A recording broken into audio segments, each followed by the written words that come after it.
ادبی لطیفے سلسلہ نمبر 4 لطیفے زندگی کا حسن ہے۔ بشیر رامپوری حضرت دار بہلوی سے ملاقات کے لیے پہنچے تو اپنے ماتحت سے گفتگو بھی کر رہے تھے اور اپنے شاگرد کو اشعار بھی لکھوا رہے تھے۔ بشیر صاحب نے سخن گوئی کے اس طریقے پر تعجب کا اظہار کیا تو داغ صاحب نے پوچھا، خان صاحب آپ شعر کس طرح کہتے ہیں؟ بشیر صاحب نے بتایا کہ حقہ بھروا کر الگ تھلگ ایک کمرے میں لیٹ جاتا ہوں، تڑپ تڑپ کر کروٹیں بدلتا ہوں، تب کوئی شعر موضوع ہوتا ہے۔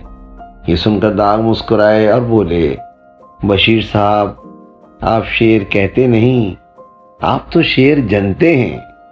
آواز و پیشکش سراج الدین۔